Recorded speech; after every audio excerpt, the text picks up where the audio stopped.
E aí, galera, voltamos para a segunda parte da nossa aula sobre o Primeiro Reinado, né? Espero que tudo da primeira aula tenha ficado claro. Se não tiver, lembra que eu estou sempre orientando de vocês fazerem comentários no link do YouTube, tá?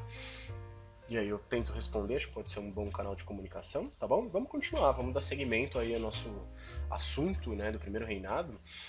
Lembrando que na última aula, basicamente, a gente falou da disputa em torno da Constituição e das características da nossa primeira Constituição, tá? A grande característica, a existência de um quarto poder, que seria o poder moderador, tá bom? Muito bem, existia uma organização partidária dentro desse jogo político, né? Comentei brevemente na aula passada, falei que nessa aula a gente ia discutir melhor, né?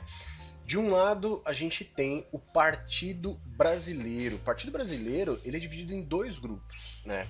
Primeiro nós temos os liberais moderados, que seria um grupo defensor ali da monarquia constitucional, né? Defensor, portanto, de um modelo em que o imperador, o monarca, de qualquer forma, ele ficasse limitado pela Constituição, mas de certa forma defensor também de certa centralização administrativa, que é aquele tal do modelo unitário que a gente falou na aula passada. Não é uma centralização de poderes necessariamente, mas uma centralização administrativa. Esse grupo dos liberais moderados tinha um grande receio de que houvesse num federalismo no Brasil uma fragmentação territorial, como houve na América Espanhola, tá? E também dentro do Partido Brasileiro nós tínhamos os liberais exaltados. Esses sim defendiam o federalismo, alguns inclusive defensores da República, tá? Mas esses defendiam o federalismo, defendiam, portanto, que as diferentes regiões do país tivessem autonomia, tá bom? Do outro lado, nós temos o Partido Português, tá? Basicamente defensor da concentração de poderes nas mãos de Dom Pedro, quase como um absolutismo monárquico, tá bom? Então existe uma disputa partidária dentro desse jogo político, tudo bem? Bom, claro que a outorga da Constituição ela não ficaria sem nenhum tipo de resposta, né?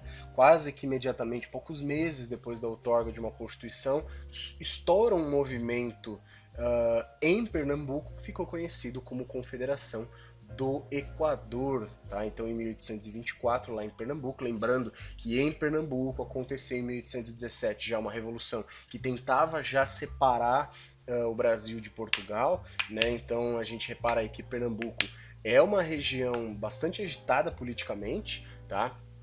Isso é importante de notar. No geral, a gente tem justamente uma luta contra a centralização de poder nas mãos de Dom Pedro I. Tá? Então há um incômodo com essa imposição de uma Constituição. E no dia 2 de julho, esses revoltosos eles vão proclamar a independência de Pernambuco e fundar uma república federalista. Isso é interessante para que a gente perceba que o modelo de Constituição que foi aplicado e que inclusive já vinha sendo discutido no Brasil não era uníssono, não era homogêneo, tá? Havia divergências. Quando a elite pernambucana vai lá e instaura uma república, né, e não uma monarquia, e de caráter federalista e não unitário, isso simboliza pra gente que há uma divergência muito grande entre as próprias elites brasileiras, tá? Isso demonstra que a elite pernambucana ela não está interessada no modelo que foi aplicado. Né? Não só a elite pernambucana, mas a elite nordestina de modo geral, porque esse movimento se alastra para outras regiões do Nordeste. Tá? Em setembro de 1824, os revoltosos são definitivamente derrotados pelas forças imperiais e o líder da Confederação do Equador, Frei Caneca, ele é executado, é fuzilado, tá? Isso pega um pouco mal, porque o Frei Caneca, ele era da igreja, né? Ele tinha uma função religiosa, enfim. Agora, o que eu gostaria que vocês percebessem, né, na Confederação do Equador é que, apesar dela ter sido derrotada, ela já demonstra um incômodo. Primeiro com o modelo que foi adotado, né, o modelo monárquico constitucional e unitário. Segundo com a imposição do imperador. Isso mostra pra gente que o imperador não teria vida fácil. Tá? Que se ele pretendia governar o tempo todo de maneira impositiva, de maneira centralizada, ele sofreria algum tipo de resistência. Ele não governaria da forma como ele bem quisesse. Tá? Bom, é importante falar que em seguida, a Confederação do Equador, né, a gente tem a consolidação definitiva da nossa independência. Fala, pô, mano, mas a gente já não era independente? É, já era, já havia proclamado a própria independência, porém, a nossa antiga metrópole, Portugal, não havia reconhecido ainda essa independência. Né? Então era importante que houvesse esse reconhecimento, e esse reconhecimento vem somente em 1825, então 3 anos aí depois da proclamação de independência praticamente. Né? Óbvio que não vem de graça, né? A nossa independência ela só é reconhecida a partir de um pagamento de indenização de 2 milhões de libras aos portugueses, o que na época era muito dinheiro, e pior, o Brasil nem tinha esse dinheiro, né? Isso foi feito através de um empréstimo inglês. Isso pega mal. Isso pega mal porque o Brasil está assumindo uma dívida logo de cara, uma dívida grande com um país importante que é a Inglaterra, e de uma forma ou de outra, Dom Pedro, né, enquanto imperador, ele está pagando uma dívida para a própria família. Né? Lembrando que era a família de Dom Pedro que comandava Portugal. Tudo bem, ele está pagando para o Estado português, mas de uma forma ou de outra esse dinheiro vai ser articulado, vai ser administrado pela sua família. Então pega mal, é estranho, tá? Isso gera novos incômodos contra a figura de Dom Pedro, tá? É importante que se lembre disso.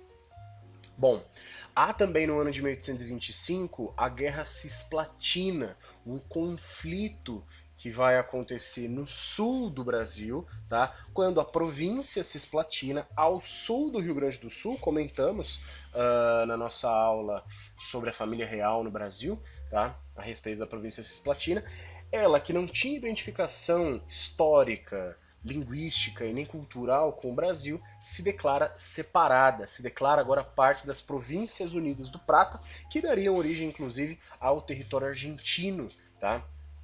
E o Brasil, obviamente, não aceita essa separação, declara guerra à Argentina, as Províncias Unidas do Prata, tá? Em disputa pela província cisplatina, por isso que a gente chama de Guerra Cisplatina. E aí qual é o grande problema? Isso vai provocar um conflito na bacia do Rio da Prata, né? Que, não sei se vocês lembram do nosso último mapa, mas era um ponto de entrada, de saída, de escoamento, portanto, de produtos para dentro do continente. Né? O Brasil ocupa grande parte da faixa litorânea, e aí para chegar por dentro do continente pelo Oceano Atlântico, isso era feito pela Bacia do Prata. E se você tem um conflito acontecendo nesse local, o comércio ele trava, o comércio ele não acontece. Tá? Qual é o grande prejudicado? A Inglaterra, teoricamente. Claro que não que ela necessitasse totalmente dessa região, mas enfim. A Inglaterra percebe um problema no comércio, os comerciantes que tinham ligação com essas regiões reclamam para o governo inglês, e o governo inglês vai usar da sua influência, vai usar da sua diplomacia, do seu poder de império, né, para intervir no conflito no ano de 1828, né, e resolve que a província cisplatina não ficaria nem para a Argentina e nem para o Brasil. Criaria-se um novo país, que a gente chama até hoje de Uruguai, tá? Então o Uruguai é criado dentro desse contexto, tá bom? De conflitos entre Brasil e Argentina. Agora, o problema para o Brasil é o seguinte: o Brasil entra em guerra com a Argentina sem ter um exército. O que o Brasil faz? O Brasil compra um exército, de certa forma. O Brasil contrata mercenários europeus para lutar pelo país. E isso demandou um custo muito alto. Então o Brasil gastou muito com essa guerra, fez empréstimos com a Inglaterra também, né? E acaba perdendo, né? Porque, mas a Argentina também não ganhou, mas o Brasil não ganhou, o Brasil não ficou com a região. A província cisplatina não é mais do Brasil, né? E isso acaba aumentando as críticas contra Dom Pedro, entendendo que a política externa de Dom Pedro colocou o Brasil numa guerra que gerou uma dívida, e o Brasil, por fim, não venceu, né? Acabou não tendo êxito, tá bom? Então isso aumenta o incômodo contra a figura de Dom Pedro, tá? E aí inicia-se um processo de isolamento gradual da figura de Dom Pedro, né? Cada vez mais Dom Pedro ficava isolado politicamente, perdia apoios. Isso começa com a morte de Dom João VI, em 1826, lá em Portugal, e você está se perguntando, porra, mas o que tem a ver? O cara não é mais rei do Brasil, né? Ele é lá de Portugal, o Brasil é independente. É, mas o problema é que Dom João, quando morre, abre um problema dinástico. Por quê? Quem era o herdeiro direto ao trono português? Dom Pedro. Primeiro do Brasil, quarto de Portugal. Só que Dom Pedro, como era agora imperador do Brasil, pela lei de Portugal, não poderia assumir o trono. Ele dá um jeito com alguns apoiadores de burlar essa lei, abre mão do trono português em nome de sua filha, que era menor de idade. Portanto, o poder acabou sendo exercido, né, por um regente, no caso seu irmão, Dom Miguel. Então Dom Miguel ficaria responsável por governar Portugal enquanto a filha de Dom Pedro fosse menor de idade, tá? O problema é que, a partir da morte de Dom João VI, Dom Pedro passa a circular muito mais em Portugal. Né? Dom Pedro passa a fazer visitas contínuas, a enviar cartas opinando sobre a política portuguesa, e isso gera um receio na nossa elite. Um receio de que essa aproximação de Dom Pedro novamente com Portugal pudesse gerar talvez um processo de recolonização, né? Talvez uma tentativa de Dom Pedro agora tentar ocupar tanto o trono brasileiro quanto o trono português simultaneamente, reunificar os dois países. Então havia um receio por parte da elite brasileira, e esse receio de uma recolonização, né, aumentava justamente o sentimento anti-lusitano. Então uma aversão cada vez maior a Portugal. E aí qual é o problema? A gente tem um partido português aqui no Brasil e o nosso imperador é português. Então isso vai colocando esses grupos cada vez mais de lado da nossa política, gerando, portanto, um incômodo com eles cada vez maior, tá? Em 1830 a gente tem um episódio marcante, eu diria inclusive que definidor nos rumos da nossa política, que é o assassinato de Líbero Badaró. Líbero Badaró, ele era um jornalista daqui de São Paulo e bastante crítico a Dom Pedro. Tá? Nas suas colunas ele sempre criticava o imperador, né? E ele foi assassinado, né? Isso acabou, assim, assassinado inclusive em condições suspeitas, mas enfim, isso acabou gerando dúvidas a respeito do envolvimento do imperador. Um jornalista misteriosamente assassinado, né? E no ano de 1830 já havia tido a prisão de um outro jornalista, né? Então, que criticou Dom Pedro. Então havia uma suspeita de que talvez Dom Pedro tivesse envolvido. E que ele, portanto, estaria suprimindo a liberdade de expressão, que é um preceito liberal, e se você lembra da aula passada, é um preceito da nossa Constituição, da Constituição de 1824. Portanto, o imperador, se estivesse envolvido com a morte do Líbero Badaró, estaria suprimindo um preceito constitucional. Isso aí vai desprestigiar o imperador completamente, ele próprio se vê isolado, né? E aí, numa tentativa, diria, inclusive, desesperada de não se isolar ainda mais, de não ser derrubado, de não ser arrancado do poder, ele vai tentar iniciar uma série de viagens pelas províncias brasileiras, e curiosamente, em alguns lugares como Ouro Preto, por exemplo, quando a comitiva imperial passava, algumas pessoas fechavam as janelas, fechavam as portas, não queriam ouvir o que o imperador tinha para falar, ou não queria nem sequer ver. Era um sinal de protesto contra a figura do imperador. Inclusive, se você assistiu o filme Bacurau, né, de 2019, um filme, puta filme interessante, tem ali uma cena de referência, né? Quando o prefeito ele aparece na cidade ali, e as pessoas entram nas suas casas, fecham as suas portas, fecham as janelas, né? Não querem ouvir o prefeito, xingam ele de dentro das suas casas. Uma referência a essa cena, né? Que o imperador viveu, né? Que Dom Pedro I viveu ali em 1830 para 1831, tá? Isso nos leva a uma questão. O Partido Português, em 1831, quando Dom Pedro está voltando dessa série de viagens, ele vai tentar organizar uma festa, né, de recepção de Dom Pedro. Inclusive uma tentativa aí, talvez até desesperada, de mostrar ainda alguma popularidade para o imperador. Infelizmente, isso acabou em problema, vocês podem ver aí nos slides, que isso gerou a chamada Noite das Garrafadas.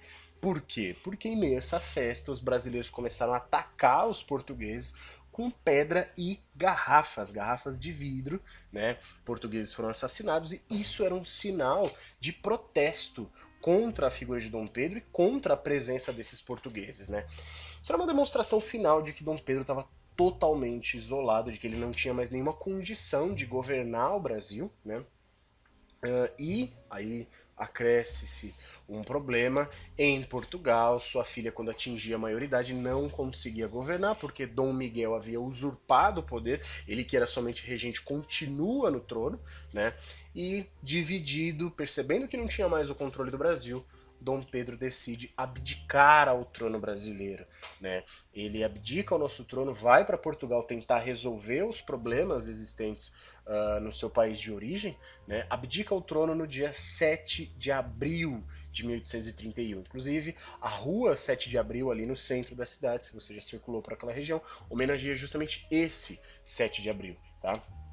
Só que ele renuncia ao trono brasileiro em nome de seu filho, o Pedrinho, né? Que à época tinha ali seus 5 aninhos, mais ou menos, né? Não podia se tornar imperador do Brasil e abriria um novo período conturbado da nossa história que a gente chama de período regencial. Mas isso é história para outra aula, tá bom? Fiquem atentos às tarefas, vai ter mais um vídeo para resolver o exercício em classe, tá bom? E é isso. Beijo para vocês, bons estudos, até mais. Falou!